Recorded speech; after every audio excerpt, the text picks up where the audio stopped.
Good morning student. இப்ப நம்ம பார்த்துட்டு இருக்கிறது நம்ம சாய்வேதா அகாடமி சார்பா பிஜிடிஆர்பி காமர்ஸ் ஆன்லைன் கிளாஸஸ் போயிட்டு இருக்கு. அதுல டாபிக் உங்களுக்கு யூனிட் டு 5 சரிங்களா. யூனிட் டு 5ல நான் ரெண்டா பிரிச்சிருப்பேன், ஏ அண்ட் பி. ஏங்கிறது ஆண்டர்பிரினர் டெவலப்மெண்ட், பிங்கிறது இன்டர்நேஷனல் பிசினஸ். இப்ப இது யூனிட் டு 5A ல உங்களுக்கு டாபிக் 12 இன்சென்டிவ்ஸ் அண்ட் சப்சிடிஸ் கொடுத்துருக்காங்க. ஓகேங்களா, அதுதான் பார்க்க போறோம். ஸோ இப்போ இன்சென்டிவ்னா என்ன சார் அப்படின்னா, the term incentive என்ன சொல்றதுன்னா, இட் இஸ் என்கரேஜிங் ப்ரொடக்டிவிட்டி, உற்பத்தி திறனை என்கரேஜ் பண்றது, தூண்டுறதுதான் இன்சென்டிவ்ங்கிறாங்க. ஸோ இது ஒரு மோட்டிவேஷனல் ஃபோர்ஸ், இது ஒரு தூண்டக்கூடிய ஒரு விசை, தூண்டக்கூடிய ஒரு செயல் ஃபார் ஆண்டர்பிரனர், யார தொழில் முனைவோரை, to plunge into a new venture, ஒரு புதிய அந்த தொழிலை தொடங்குறதுக்கு சரிங்களா, ஆரம்பிக்கிறதுக்கு ஒரு தொழில் முனைவோரை தூண்டக்கூடிய ஒரு சக்தி, ஒரு விசை தான் என்னது இன்சென்டிவ் அப்படின்னு சொல்லி அதுக்கான ஒரு மீனிங் கொடுக்குறாங்க. ஸோ இன்சென்டிவ் எதை include பண்ணிருக்குன்னா, concession, subsidies and bounties, இது மூணுமே இது இன்க்ளூட் பண்ணிருக்கு. இல்ல சப்சிடி எதை குறிக்குது அப்படின்னா, சிங்கிள் லம்சம். இது டிஆர்பில ஓல்டு கொஸ்டின் பேப்பர்ல கேட்டிருக்காங்க. சிங்கிள் லம்சம் சப்சிடி எதை குறிக்குதுன்னு கேட்டிருக்காங்க, பாத்துக்கோங்க. So which is given by government to an entrepreneur, அதாவது இது கவர்மெண்ட்னால தொழில் முனைவோருக்கு கொடுக்கக்கூடிய ஒரு விஷயம் தான் இந்த சப்சிடி. ஓகே, அடுத்தது டேர்ம் பவுண்டி. பவுண்டி படிச்சிருக்கோம் இல்லையா. சோ பவுண்டினா என்ன சார், அது எதை டினோட் பண்ணுது, எது குறிக்குதுன்னு சொன்னா, இந்த போனஸ் ஆர் பினான்சியல் எய்டு சரிங்களா. பினான்சியல்ல ஒரு நிதி உதவிகள் மாதிரி கிவன் டு அன் இண்டஸ்ட்ரி, அது யாரு கொடுக்குறா, இண்டஸ்ட்ரி கொடுக்குறாங்க. பவுண்டி இண்டஸ்ட்ரி கொடுக்குறாங்க, நான் வச்சுக்கோங்க சரிங்களா. ஒரு இண்டஸ்ட்ரி கொடுக்கக்கூடிய ஒரு பினான்சியல் எய்டு ஆர் போனஸ், எதுக்கு, to help it to compete with other units. ஒரு நிறுவனம் இன்னொரு நிறுவனத்தோட போட்டி போடணும் சரிங்களா, அதான் போட்டி. கம்பீட்டன்ஸ் சொல்லுவாங்க, கம்பீட்னா போட்டி சரிங்களா, ஃபைட் பண்றது. ஒரு நிறுவனம் சரிங்களா இன்னொரு நிறுவனத்தோட, இது ஏன்னு வச்சுட்டீங்கன்னா இது ஒரு இது பி. சோ ஒரு நிறுவனம் இன்னொரு நிறுவனத்தோட போட்டி போடணும் இல்லையா, அதுக்காக இந்த ஒரு நிறுவனத்துக்கு கொடுக்குறோம். பிங்கிறதோட ஏ போட்டி போடுறதுக்காக ஏக்கு என்னது கொடுக்கப்படுகிறது அப்படிங்கிற அர்த்தம் சரிங்களா. அப்ப it is a financial eight given to industry கொடுக்குறாங்க. எதுக்கு அப்படின்னா, to help compete with other units, மற்ற யூனிட்ஸோட அந்த போட்டி போறதுக்கு. எதுல, இந்த நேஷன், நம்மளுடைய என்னது நம்மளுடைய நாட்டுல அண்ட் ஆல்சோ ஃபாரின் மார்க்கெட்ல சொல்லி சொல்றாங்க. பவுண்டிக்கு இதுக்கான மீனிங் புரிஞ்சுக்கணும்னு நினைக்கிறேன். Okay, so it is given in a proportion of its output, அது ரொம்ப முக்கியம். இது தன்னுடைய அவுட்புட்டை பேஸ் பண்ணி தான் கொடுக்குறாங்க. இந்த பவுண்டிங்கிறது அவுட்புட், நிறுவனத்துடைய அவுட்புட் இருக்கு இல்லையா, அதை பேஸ் பண்ணி தான் கொடுக்கப்படுகிறது. So bounty gives benefits on a particular industry, இதுல இது கொடுக்குறாங்க. பவுண்டிங்கிறது இதோட வேறுபாடு, இதுவும் கேட்டிருக்காங்க பிஜிடிஆர்பில, என்ன சொல்றது, ப்ரீவியஸ் கொஸ்டின் பேப்பர்ல இருக்கு. So bounty gives benefit on a particular industry, இது ஒரு குறிப்பிட்ட தொழில் துறைகள் சொன்னோம் இல்லையா, பவுண்டி அப்படிங்கிறப்ப இண்டஸ்ட்ரி கொடுக்குறாங்க, அதான். சோ ஒரு குறிப்பிட்ட ஒரு தொழிலுக்கான நன்மையை கொடுக்குது பவுண்டி. சப்சிடிங்கிறது என்ன அப்படின்னா, நாட்டினுடைய நாட்டினுடைய நலனுக்காக கொடுக்கப்படுகிறது. கேப்பா, what is the difference between the bounty and சப்சிடினா, பவுண்டிங்கிறது இண்டஸ்ட்ரிக்கு கொடுக்குறாங்க சரிங்களா, சப்சிடிங்கிறது நாட்டுடைய நலனுக்காக கொடுக்கறது, இது இண்டஸ்ட்ரியோட நலனுக்காக கொடுக்கறது. ரெண்டுக்கு வித்தியாசம் பார்த்துக்கங்க சரிங்களா. ஓகே, சோ அதுக்கு அடுத்தது நீட் ஃபார் இன்சென்டிவ். நீரை பொறுத்தவரைக்கும் டு கரெக்ட் ரீஜனல் இம்பேலன்ஸ். ஓகேங்களா, உங்களுக்கு வளர்ச்சிங்கிறது எப்படி இருக்குன்னா ஒரே மாதிரி இருக்கும் சரிங்களா. அப்ப ரீஜனல் இம்பேலன்ஸை கரெக்ட் பண்றதுதான் இதனுடைய ஃபர்ஸ்ட் நோக்கம். அடுத்து பார்த்தா it promote entrepreneurship by removing economic constraints, அதாவது பொருளாதார தடைகளை ரிமூவ் பண்றதுக்காக ஆண்டர்பிரினர்ஷிப்புக்கு என்ன பண்றாங்கன்னா ப்ரோமோட் பண்றாங்க. அவங்க தூண்டுவிக்குது, அவங்க மேம்படுத்துது சரிங்களா. எப்படின்னா, அந்த எக்கனாமிக் கன்ஸ்ட்ரைன்ஸ் தடை பண்றது, அந்த பொருளாதார தடைகளை களைவதன் மூலமாக இந்த தொழில் முனைவுங்கிறத ஊக்குவிக்குது அப்படிங்கிறாங்க. அடுத்து இது provide comparative strength, survival and growth. Comparative அந்த போட்டி சொன்ன இல்லையா, சோ அந்த போட்டி ஸ்ட்ரென்த்தையும், சர்வைவல்னா அதை ஃபேஸ் பண்றது, அண்ட் க்ரோத் வளர்ச்சி, இது எல்லாத்தையுமே ப்ரொவைட் பண்ணுது. அடுத்து டு ஜெனரேட் மோர் எம்ப்ளாய்மெண்ட், வேலை வாய்ப்பு ரொம்ப முக்கியம் இல்ல ராஜா, சோ அந்த வேலை வாய்ப்பை இது ப்ரொவைட் பண்ணுது அப்படிங்கிறாங்க. அடுத்து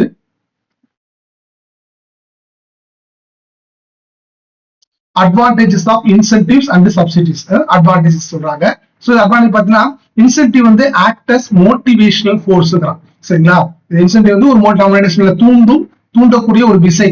ஓகே, அது மாதிரி செயல்படுது. இது யாருக்குன்னா ப்ராஸ்பெக்டிவ் ஆண்டர்பிரினர், எதிர்காலத்தில் இவங்க எல்லாம் நமக்கு தொழில் முனைவோரா ஆவாங்கன்னு சொல்றோம் இல்லையா, அவங்கள தூண்டுறது சரிங்களா, அப்படிதான் செயல்படுது. இவங்க எதுக்குள்ள கொண்டு வருது, என்டர் இன்டு மேனுஃபேக்சரிங் லைன், அதாவது அவங்க உற்பத்தி துறைக்குள்ள கொண்டு வரணும். யாரு, ப்ராஸ்பெக்டிவ் ஆண்டர்பிரினர், எதிர்காலத்தில் இவர்கள் தொழில் முனைவோராக ஆவாங்க அப்படின்னு தெரிஞ்சவங்கள உற்பத்தி துறைக்குள்ள கொண்டு வரதுக்கான ஒரு மோட்டிவேஷனல் ஃபோர்ஸ் தான் என்னது இன்சென்டிவ். ஸோ இப்படிதான் இது ஆக்ட் பண்ணுதுங்கிறாங்க. அடுத்து they encourage the entrepreneurs to promote industries in backward area. Backward ஏரியால இண்டஸ்ட்ரீஸை ப்ரொமோட் பண்றது என்னது, இது வந்து என்ன பண்ண ஆண்டர்பிரனர்ஸ் வந்து என்கரேஜ் பண்ணுது அப்படிங்கிறாங்க. And also by providing subsidies and incentives provide பண்றது மூலமாக கவர்மெண்ட் எப்படி என்னென்ன வே பண்ணுது அப்படின்னா, it can facilitate uniform industrial growth அண்ட் டெவலப்மெண்ட். அது ரொம்ப முக்கியம். ரீஜன் லெவல்ல ஒரே மாதிரியான அந்த எப்படி இருக்கும்னா இண்டஸ்ட்ரியல் growth இருக்கணும், சரிங்களா? தொழில்துறை வளர்ச்சிங்கிறது ஒரே மாதிரி இருக்கும், யூனிஃபார்மா இருக்கும். அதுக்கு இது வழிவகுக்குது. அடுத்து இதை டெவலப் பண்ணுது மோர் நியூ என்டர்பிரனர்ஸ், புதிய தொழில் முனைவோர்களை என்ன பண்ணுது அப்படின்னா மேம்படுத்துது, சரிங்களா? நிறைய புதிய தொழில் மேம்படுத்துது இல்ல உருவாக்குதுன்னு வச்சுக்கோங்க. which lead to entrepreneurial development. இதன் மூலமாக என்ன பண்ணுதுன்னா தொழில் முனைவு மேம்பாட்டை என்ன பண்ணுது, இது வழி நடத்துது, இது அடையுது அப்படிங்கிற மாதிரி எடுத்துக்கணும். அல்ல அதுக்கு உதவி செய்யுதுன்னு வச்சுக்கலாம். So increase the entrepreneurial ability, சரிங்களா? அந்த தொழில் முனைவு திறன்களை மேம்படுத்துவது. தட் மீன்ஸ் இன்க்ரீஸ், அதிகப்படுத்துவது. டு ஃபேஸ் காம்படிஷன், சரிங்களா? சக்சஸ்ஃபுல்லி நீங்க வந்து போட்டியை வெற்றிகரமாக என்ன எதிர்கொள்வதற்கு அந்த ஆண்டர்பிரினியல் சொல்லக்கூடிய தொழில் முனைவு திறன்களை என்ன பண்ணுது, அதிகரிக்கிறது. ஓகேங்களா? அடுத்து it reduce the problem faced by small scale entrepreneur. சிறு தொழில் முனைவோர் இருக்காங்களா, சிறிய அளவு தொழில் முனைவோர் வந்து ஃபேஸ் பண்ணக்கூடிய பிரச்சனைகளை குறைக்குது. ஸோ தீஸ் ஃபெசிலிட்டிஸ் வந்து கவர்மெண்டால கொடுக்கப்படுது. அது எப்படின்னா by providing subsidies and incentive கொடுக்கறது மூலமாக கவர்மெண்ட் பண்ணக்கூடிய விஷயங்கள் தான் இது. So these are advantages of incentives and subsidies. இனி வர பார்க்க போறது ரொம்ப ரொம்ப முக்கியம், சரிங்களா?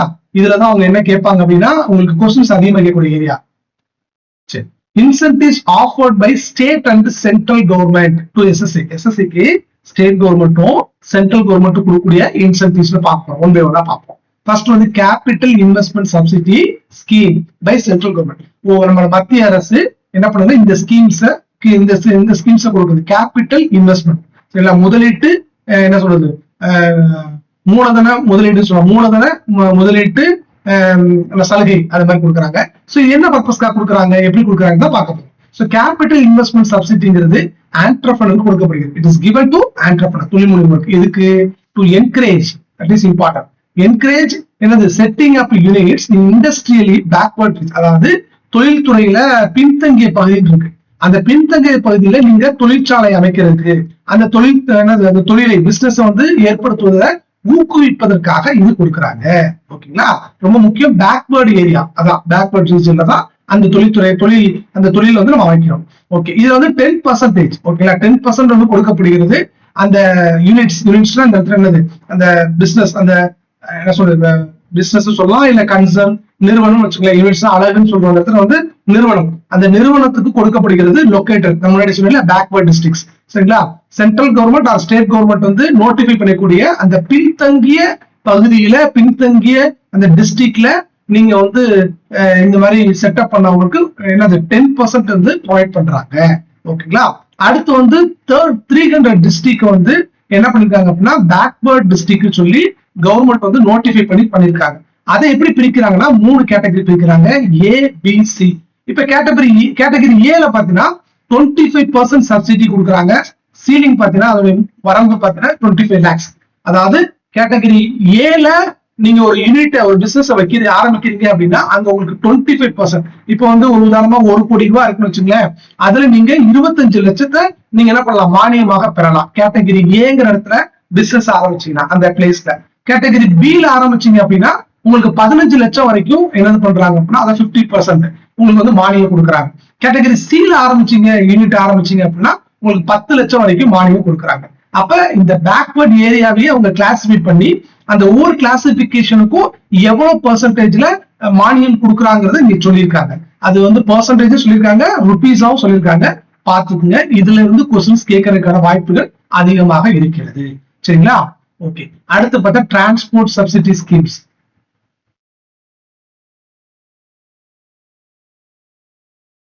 இது என்னன்னா ரிஜிஸ்டர் யூனிட்ஸ் மட்டும்தான் இந்த இதை வந்து நம்ம பார்க்கணும். ரிஜிஸ்டர் பதிவு செய்யப்பட்ட அந்த யூனிட்ஸ், அலகுகள், பதிவு செய்யப்பட்ட அந்த நிறுவனங்கள் மட்டும்தான் இந்த ஸ்கீம்ஸ்ல சலுகை பெறதுக்கு எனது எலிஜிபிள் அப்படிங்கிறாங்க. அதையும் பார்த்துக்கல. அடுத்து டிரான்ஸ்போர்ட் சப்சிடி ஸ்கீம்ஸ். இதுல என்ன சார் பண்றாங்க அப்படின்னா கவர்மெண்ட் வந்து என்ன பண்ணுது, இந்த ஸ்கீம், இந்த என்ன சொல்றது, இந்த சப்சிடியை கொடுக்குது யாருக்குன்னா transporting raw material and finished goods. சரிங்களா? ஹில்லி ஏரியாஸ், ஹில்லினா உங்களுக்கு வந்து என்னன்னா ஹில்ஸ் சொல்லுவோம்ல, ஹில்ஸ் ஏரியா மலைப்பகுதி. சரிங்களா? மலைப்பகுதியில நீங்க வந்து ஒரு நிறுவனத்தை ஆரம்பிச்சிருக்கீங்க. அங்க வந்து ரா மெட்டீரியல் எடுத்துட்டு போகணும் மலைப்பகுதிக்கு. அதே சமயம் அங்க உற்பத்தி பண்ண பினிஷ்டு குட்ஸை எடுத்துட்டு வரணும் கீழே. சோ அப்படிப்பட்ட அந்த ஹில்ஸ் ஏரியாவுக்கு வந்து என்ன பண்றாங்கன்னா உங்களுக்கு வந்து என்னது இந்த டிரான்ஸ்போர்ட் ஃபெசிலிட்டிஸ் வந்து சப்சிடி வந்து கொடுக்குறாங்க. அப்படி பார்க்கும்போது பார்த்தா ஜம்மு அண்ட் காஷ்மீர், அசாம், மேகாலயா, மணிப்பூர், மிசோரம், அருணாச்சல் பிரதேஷ், திரிபுரா, நாகாலாந்து இது எல்லாமே இதுக்குள்ள வருது. இந்த ஸ்கீம்ல யூட்டிலைஸ் பண்ணிக்கிறாங்க. மேக்ஸிமம் லிமிட் ஆஃப் சப்சிடி எவ்வளவுனா will not exceed 100% of cost of raw material finished goods. இதுல நீங்க ரா மெட்டீரியலா இருக்கட்டும், finished goods இருக்கட்டும், அது 50%. ஓகேங்களா? அந்த அது வரைக்கும் நீங்க என்னது வாங்கிக்கலாம் சப்சிடி. அதுக்கு மேல போகக்கூடாதுங்கிறாங்க. சரிங்களா? மேக்ஸிமம் லிமிட் வந்து 50% தான், அதுக்கு மேல போகக்கூடாது. அதான் will not exceed 50% சொல்லிருக்காங்க. சோ 50% உங்களுக்குள்ள நீங்க வாங்கிக்கலாம் அப்படிங்கிறாங்க. இது பிளெயின் ஏரியாஸுக்கு not available, only for hills area. சரிங்களா? மலைப்பகுதிக்கு மட்டும் தான் அது வந்து இந்த ஸ்கீம்ஸ் கீழே நீங்க சப்சிடி பண்ணலாம். இந்த பிளெயின் ஏரியா சமவெளின்னு சொல்லுவாங்க, அந்த மாதிரி ஏரியாவுக்கு வந்து இட் இஸ் நாட் என்னது சூட்டபிள். அடுத்து சேல்ஸ் டாக்ஸ் எக்ஸம்ஷன். ஸோ இதை பொறுத்தவரை பார்த்தா new small scale units located இன் பிளேசஸ் அவுட் சைடு. என்னன்னா சில புதிய நிறுவனங்கள் வந்து பாத்தீங்கன்னா ஒரு அவுட் சைட்ல சம் சிட்டிஸ் என்னது அந்த சில சிட்டிக்கு தாண்டி பிளேசஸ் அந்த நிறுவனம் வந்து அங்க அமைஞ்சிருக்கும். சோ அப்படி இருக்கக்கூடிய நிறுவனங்களுக்கு வந்து இந்த சேல்ஸ் டாக்ஸ் எக்ஸம்ஷன்ங்கிறது எலிஜிபிள் உண்டு ராஜா. அப்படி பார்க்கும்போது interest free sales tax loan வந்து ப்ரொவைட் பண்றாங்க first 5 years of commencement of production. சரிங்களா? இப்போ உற்பத்தி தொடங்கிய நாள்ல இருந்து 5 வருஷத்துக்கு இந்த interest free sales tax loan வந்து கொடுக்கப்படுகிறது. அதை வந்து திரும்ப பே பண்ணணும் இல்லையா? அது வந்து it is to be paid in 3 annual installment from 6 years onwards. சரிங்களா? அது வந்து நீங்க திரும்ப பே பண்ணணும் அப்படின்னா நீங்க 3 இன்ஸ்டால்மெண்ட்ல பே பண்ணிக்கலாம். அது 6வது வருஷத்துக்கு ஃபர்ஸ்ட் 5 வருஷம் வரைக்கும் உற்பத்தி தொடங்கிய நாளிலிருந்து 5 வருடம் வரைக்கும் இந்த லோன் கொடுக்குறாங்க. அதை திருப்பி செலுத்துறது, அது பே பண்றது வந்து 3 annual இன்ஸ்டால்மெண்ட்ல பே பண்ணிக்கலாம்.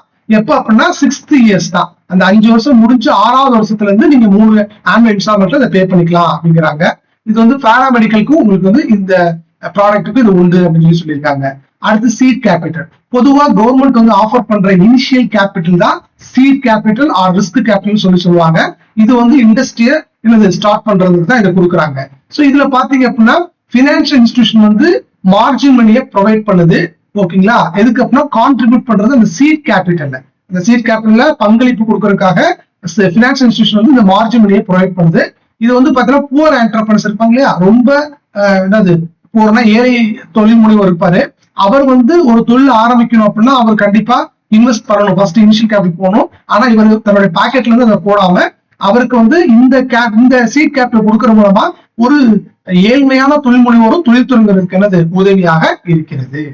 அடுத்து provisions of concession power and water. So power and water connections பாத்தீங்க அப்படின்னா உங்களுக்கு வந்து கன்செஷன் ரேட்ல கொடுக்குறாங்க. இண்டஸ்ட்ரீஸ் எங்க ஸ்டார்ட் பண்ணிருக்கோம் அப்படின்னா அந்த பேக்வர்ட் ஏரியான்னு சொன்ன பாத்தீங்களா, பின்தங்கிய பகுதியில ஸ்டார்ட் பண்ணக்கூடிய இண்டஸ்ட்ரிக்கு வந்து ஒரு கன்செஷன் ரேட்ல வந்து பவர் அண்ட் வாட்டர் கனெக்ஷன் வந்து கொடுக்குறாங்க. அடுத்து பர்ச்சேஸ் ஆஃப் ரா மெட்டீரியல். இந்த ரா மெட்டீரியல் பொறுத்தவரைக்கும் பாத்தீங்கன்னா ரொம்ப ஸ்கேர்ஸ்னா ரொம்ப அரிதான ரேரா கிடைக்கக்கூடிய ரா மெட்டீரியல். அயர்ன், ஸ்டீல், கோல், மேட்ச் வேக்ஸ், பொட்டாசியம் குளோரைடு இந்த மாதிரி இருக்கு பாத்தீங்களா. சோ இதெல்லாம் ரொம்ப ரேரா கிடைக்கும். இது என்ன பண்றாங்கன்னா பர்ச்சேஸ் பண்ணி சப்ளை பண்றாங்க யாருக்குன்னா எஸ்எஸ்ஐ ஸ்மால் ஸ்கேல் இண்டஸ்ட்ரீஸ் கொடுக்குறாங்க. இதை வந்து ஸ்மால் இண்டஸ்ட்ரீஸ் டெவலப்மெண்ட் கார்பரேஷன் தான் இதுல வந்து என்கேஜ் இதுல பயன்படுத்தப்படுகிறது. இதுல இந்த சப்ளை பண்ற இந்த ரா மெட்டீரியல் வந்து ஆண்டர்பிரனருக்கு சப்ளை பண்றதுல இந்த நிறுவனம் தன்னுடைய முழு பங்களிப்பை கொடுக்கிறது. சரிங்களா? ஸ்மால் இண்டஸ்ட்ரி டெவலப் கேட்கலாம், எந்த நிறுவனம் வந்து இதுல பங்கெடுத்து பண்றாங்க அப்படின்னா ஸ்மால் இண்டஸ்ட்ரீஸ் டெவலப்மெண்ட் கார்பரேஷன் பார்த்துருக்கேன். சரிங்களா? அதே மாதிரி இந்த ரா மெட்டீரியல் வந்து அரிதா ரா மெட்டீரியல் அலாட் பண்றதும் சரி, அதுல முன்னுரிமை கொடுக்கப்படுது எஸ்எஸ்ஐக்கு. அது மாதிரி இம்போர்ட் ரா மெட்டீரியல் கிடைக்கிறதுலயும் சரி, பெரிய நிறுவனங்களை விட லார்ஜ் ஸ்கேல் என்டர்பிரைஸை விட எஸ்எஸ்ஐக்கு வந்து ஒரு முன்னுரிமை கொடுத்து இந்த ரா மெட்டீரியல்ஸ் கிடைக்கிறதுக்கு அவங்களுக்கு வந்து உதவி செய்யுது. அடுத்து allotment of industrial shed. So ஷெட்டை பொறுத்தவரைக்கும் பாத்தீங்கன்னா கவர்மெண்ட் வந்து அலாட் பண்றாங்க ஷெட்னா இந்த என்னது நீங்க வந்து தொழிற்சாலைக்கு அமைப்பாங்களே, தொழிற்பேட்டை அமைக்கிறாங்கன்னா அதுல ஒரு ஷெட் நமக்கு அந்த ஸோ அலாட் பண்ற ஷெட் டு ஆண்டர்பிரனர்ஸ் கொடுக்குறாங்க. இது வந்து அப்படின்னா பேசிக் இன்ஃப்ராஸ்ட்ரக்சரை கொடுக்குது. எதுக்கு அப்படின்னா அந்த இண்டஸ்ட்ரியல் ஸ்டார்ட் பண்ணி ஒரு இடம் தானே முக்கியம், இந்த இடத்த கொடுத்துறாங்க. சரிங்களா? இந்த இடத்துக்குள்ள நம்ம என்ன பண்ணணும், அந்த ஷெட் அமைச்சு கொடுத்துருவாங்க. அதுக்குள்ள நம்ம உற்பத்தி பண்றது, அங்க ஒரு என்னென்ன தேவையோ வாட்டர் வைக்கிறது, இந்த மாதிரி என்னென்ன நமக்கு தேவையோ அந்த உற்பத்தி தேவையான விஷயங்கள், மிஷினரிஸ், எக்யூப்மெண்ட், ஓகேங்களா, அங்க ஒர்க்கர்ஸ் உட்கார்ற இடம், ஸோ இந்த மாதிரி நம்ம என்னென்ன யூஸ் பண்ணிக்கிறோமோ அது எல்லாமே இந்த ஷெட்டுக்குள்ள நம்ம யூஸ் பண்ணிக்கலாம். அந்த ஷெட்டை வந்து கவர்மெண்ட் வந்து ப்ரொவைட் பண்ணுது. ஸோ இது வந்து தமிழ்நாட்டில் பார்த்தீங்கன்னா directorate of industries and commerce and small and directorate of industries and commerce இதுவும், and small industry development corporation இதுவும், சிட்கோ, இது ரெண்டுமே இந்த ஷெட்டை வந்து ப்ரொவைட் பண்ணுது. இந்த ஷெட் ஃபெசிலிட்டிஸை கூட கேட்கலாம். இந்த ரெண்டும் தமிழ்நாட்டில் இந்த ரெண்டு தான் ப்ரொவைட் பண்ணுது. சரிங்களா? ஆண்ட்ரப்ரனர் கொடுக்குற மூலமா அவங்க வந்து அந்த பேசிக் இன்ஃப்ராஸ்ட்ரக்சர் அவங்க வந்து என்ன பண்ண முடியுது, அவங்க அடைய முடியுது. அடுத்து 8th part, export incentives and subsidies. So the government of India வந்து என்ன பண்ணுதுன்னா சப்சிடிஸ் வந்து ப்ரொவைட் பண்ணுது. யாருக்கு அப்படின்னா நம்ம சொல்லலாம், to unit engage in producing export, அதாவது ஏற்றுமதி சம்பந்தமான பொருட்களை உற்பத்தி பண்ணக்கூடிய நிறுவனங்களுக்கு கவர்மெண்ட் ஆஃப் இந்தியா நிறைய சப்சிடிஸ் கொடுக்குது.